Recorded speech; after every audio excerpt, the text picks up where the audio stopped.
Grand Master's History Project of the Most Worshipful Grand Lodge of Free and Accepted Masons of Washington. My name is Very Worshipful Bud Cook, and I will be the interviewer. And audio video operator and video editor is Most Worshipful Brother G. Santilascano. And we are honored to be here with Most Worshipful Brother James O. Wood, our Grand Master in the year 1977 and 1978. Most Worshipful, first allow me to thank you for taking your time to participate in this Grand Lodge History Project. Most Worshipful, what prompted you to become a Mason? Well, there was a lot of great people that I knew that were Masons. One was a minister of our church who, by the name of Ketchum, who was a Mason and who was also a Knights Templar. And he had a big influence. Matter of fact, he was the one who inspired me to look at the clerical aspect, and was licensed to preach at 18. So, but he was a terrific influence. And there were some members of my family also. What was the theme for your year as Grand Master? To be the best Mason you could possibly be, to apply the part of Masonry that makes us the better men that we are all capable of being. What were some of the major goals you wanted to pursue during your term? Well, I was interested in the non-NPDs. And a reason that a lot of people had gone through life and made a lot of money, but then they came to the retiring years and they decided, wait a minute, I've got to cut back. And lots of times I find they give up their Masonry. And they didn't want to ask the lodge to support them because they were proud. Yeah. And I noticed that Oregon and some other jurisdictions had life memberships. And their NPDs were noticeably less because when people wrote those golden years, less finances, they never give that up because it's from perpetuity. And so I worked on that to instigate that. And the other thing that I did was I tried to get to as many lodges as I could, and I tried to make the district meetings meaningful for the lodges in that district, and used a little different tact than my predecessors and successors had used, but I felt it was very valuable. Never used the same speech twice at a district meeting. Always tried to find out prior to the dinner what the concerns were in their lodges, and then I addressed those issues. What were the challenges of your term? Well, that could be a litany, I suppose. The big challenge was trying to keep people interested in Masonry for its true purpose, and to get the membership out, to have interesting programs in your lodges, to raise the level of proficiency so that when a person received the degrees, he felt that he was entering a worthwhile organization. That's the top list, I would suppose. What are your favorite memories as a Grand Master? Oh, the great friendships, the travel, the excitement of seeing people who didn't know a lot about Masonry, but were hungry and eager to help nourish that. I think one of the big highlights was to go back to the Grand Masters Conference, which was held in Washington, D.C., and I went across the river, of course, into Virginia, and attended George Washington's Lodge, which meets in the to the Masonic Mm-hmm. more. And I have a full 8.5 by 11 picture of me standing by George Washington's black chair. So to address his lodge on his birthday, in his by his with his memorabilia present, in that black leather chair, he presented the lodge. Certainly one of the highlights. Yeah, that was an interesting story. Does the man make the office, or the office make the man? Well, there's a combination there. The office has to be worthy, and if it has the values, then the man lives up to those values. So that's how I'd answer that. Okay. What is it like being Grand Master? It's a feeling of great responsibility and humility. You realize that you're looked upon as the voice of Masonry. And so it is so important that you live it, you talk it, and you walk the walk and talk the talk. And it's not to be served, but it's to serve. Who was of the greatest help to you as Grand Master? Well, there was a number of it. I had, of course, as every Grand Master will tell you, they had a wonderful chain. All of the people I appointed to line pretty well distinguished themselves. Bill Miller was my Grand Marshal, and he was, you couldn't ask for it. Anyway, well, you see this book here, about 3 inches thick, Mm-hmm. full of his pictures he took all through my year. And he was a tremendous help and service, as well as being a great friend. Quickly, it's interesting. I knew him before any Grand Lodge connection. We were both in middle management at the time, and this was in '66, Mm-hmm. in Boeing.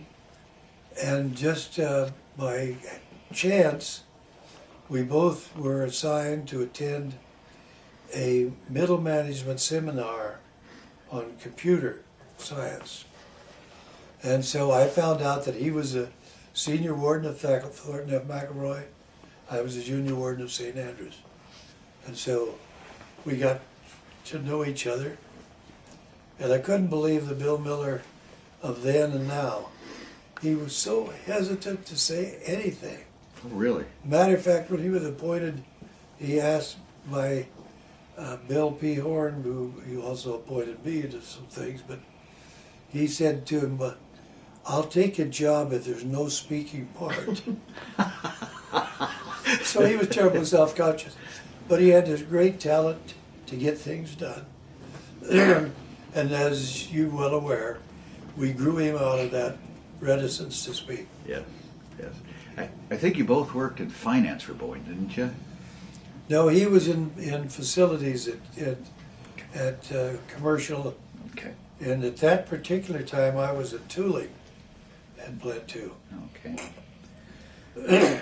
Most worshipful, did you come from a Masonic family? Well, in a sense, my grandmother was an Eastern Star. I had 2 uncles that were Masons. Now my dad wasn't, because he lost his right arm when he was 19 years old. And in Colorado, as in many jurisdictions, even Washington, early on, if you were the perfect specimen with all of your physical skills, you couldn't become a Mason. So he was a very proud man, a pioneer type guy. Mm-hmm. Here he was with his right arm gone to here, just a little crook of an elbow, and he would not let that stop him. I could see he'd drive a 6-horse span of horses. He'd wrap 2 lines around this end and 2 with his head, and handle Colts and Mustangs and anything. But he was so proud that I know that he probably wanted to be a Mason and couldn't, but he would never let that that would be a sign of weakness to talk about it. Understandable. But my Uncle Bert was a Mason, and my Uncle Joe were, and as I said, my grandmother was an Eastern Star. She was very, very pro-Mason. She said to me when I remember I was about 10 or 11, she said, Jimmy, when you grow up, I want you to become a Mason because they're honorable men and it's a wonderful philosophy and you need to be a part of that. And so, was that Masonic influence? Definitely. I would say so. What role did your wife play in your Masonic career? Oh, she's absolutely supportive, 100%. She, matter of fact, some women, she was talking with them, and they said, acted like, well, I bet that's a drag on you to be Mason. She says, I've got to go places I would never have gone if he hadn't been a Mason. I've met some of the most wonderful people I've ever cared to meet in Masonic Connection. So yes, she was a great support, and it still is to this day. Yeah, that's good. What important Masonic changes did you see in your career? Well, it's an important change, it's a negative change. And of course, I don't lay it all on Masonry, and I don't lay any structured, organized event today that has a strong set of morals and codes and a requirement to believe in a supreme being is on the decline. And it's part, I think, because we have a secular society. You know, they want to take in God we trust and out of the pledge and whatever. And so all of those organizations have lost membership. When I was Grand Master, we had, I think, 62,000 Masons. Today, you know, we're under 20. And is it the fault of Masonry? Well, we look in the mirror and say, oh my, that's it. No, it's not it. It's because we're dealing in a society that doesn't care. And so that's my big concern. Now, I don't know if it's in one of your questions, but the concern to heal it is to use a positive approach, not to go around negatively and say about it, that detract from our getting good people. Take St. Andrews, 35. We've got some wonderful people. Now, how did we get them? Because we had a decent web page. You have to look at people, what they're interested in today. They're interested in the internet, and you have to appeal to them in that way. And we should be on the message that we've had a decline. We should be on the message that we've still got a vital message for people to grasp and hold. It means so much in their lives, and find ways to attract those. And once we do it, we find those people come in and they're wonderful. And I think great things can happen from Masonry, but we have to recognize not to be self-critical, but to be self-helpful in portraying our great message. Have you helped others become involved in Masonry? I certainly, Yeah. I certainly hope so. I think my interrogator here today is a prime example. Yep. Yes, I've gone to talk to a number of people and been a first line signer. Very proud of it. There's one thing though that I've always done. When somebody would tell me they wanted to be a Mason and they lived off in some other area, I would encourage them to petition the lodge in their area, because there's something about Masonry. It really flourishes where you're in a bedroom community. You go to work, you come home, you don't mind going to something in your own area, but you'll think twice about going 30 and 40 miles. And that's what happens. Somebody said, I'm a Mason in Bothell, I want you to be here, but I live in Renton. Well, I've always used this to get those people to join where they are. Now, one of the disappointments, I followed up and found out that people haven't done anything with it. And that really bothers me. Because when a man says he wants to be a Mason, that's a desire that needs to be tended to right now. And we have long enough delay before he actually receives his degrees after he petitions and is elected and so forth. But yes, I've gratefully been involved in a lot of people coming into the craft. Yeah, as you had mentioned earlier, your interviewer was one of them. I remember being in the 240 building at Plant 2 at Boeing. I was a production control supervisor in a weld shop down there, and down you came from the administration building. You were the first Mason I ever met in Washington, and you helped get me into St. Andrew's Lodge number 35, without a doubt. Is there anything that you want to talk about that we may have not discussed? Well, I think we've handled a lot of it now. I might say that I've been, of course, symbolic Masonry was always important to me, and all through the years I was going to the chairs from, I went in at 61, in 62 I was appointed in line, in 60 went on through line, 67 I was master of my lodge, 68 I was deputy of the Grand Master, 69 I was only a 1-year deputy. Oh, yeah, well, you have to perform to get the second year. Which actually, Frank Hewlett had asked me to go on another year. But then we had the district meeting in my lodge, and I introduced all of the 35 Grand Lodge families, we call them now, without looking at the book.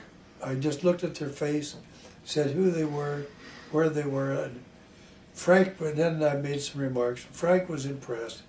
He said, I want to change and have you be the Grand Order. So then I went in as Grand Order. But all of the things that I've done in Masonry just happened to me. My goal was to, whatever I was asked to do it. I never aspired to anything. When we selected the junior Grand Warden, in my time, you didn't announce that you were to be the Grand Warden. I didn't know that. Matter of fact, many good men didn't get there because they did. So it was. I liked the one part about it. There's some drawbacks, but the one good part about it was letting the office seek the man, and that happened to me. That happened to me as all through all the appointments I received, including elected to the Grand South. Then, when I went into these other bodies, they asked me to serve, and so in Scottish Rite I served as Master Kadash. Then they asked me to get in after I'd fulfilled my job to the lodge, to get into the York Rite bodies, and was the head of all of those, the Royal Arch Council Commandery. I was the prelate, Grand Prelate for Rainier Commandery from 1980 until present. When I was commander, I couldn't take the title, but I did the work of it as well. But anyway, all through those things, I didn't seek them. I joined Shrine, that was the last one I joined, because Georges, who was a past Grand Master, wanted me to join. I think this would be good for it. Well, I said, you guys have a lot of fun and it's wonderful. You got a great philanthropy, but I don't see anything there for me. Oh, I think, anyway, he cajoled me into joining. Then I was asked, he said, would you be into our line in the divan? Well, I said I didn't want to. Well, we think we need you because the guy that they'd appointed as the Oriental Guard. It didn't work out, and we won't go into that. So my name went up and I was elected. I didn't ask for it. So I was potentate in Nile. But all these things just happen to you on your daily living. If you somebody sees something in you and they take it and go, but I never ever sought any office in a Masonic connection. You were the Charter Worshipful Master of Grandmont? Yeah, the Charter Grandman. I was asked to do that. Mm-hmm. Well, actually, the way that works is the oldest past Grand Master was, and then it goes in descending order. Now, Wade Demme should have had it, but he turned it down. So then I went into it, and then Bill Miller and I then convinced him that he should do it. And he was hesitant because he thought there's a lot of work. I said, we'll do the work for you. You just get in. Well, of course, he did a fine job. Mm-hmm. And then now it's going by seniority. Most Worshipful, what message would you like to send to today's Masons? Well, to practice our wonderful moral principles, to get up every day and do the best that you can, everywhere that you can, as long as you can, to everyone that you can. And if you do that, you're going to be a Mason, and you're going to be a wonderful person. I understand. Most Worshipful, first of all, I want to thank you for the 31 years of me being a Mason and your help there and your influences. And also, in the name of our Grand Lodge and those who are involved with this project, I wish to thank you for your participation in this video history project. Thank you. My pleasure.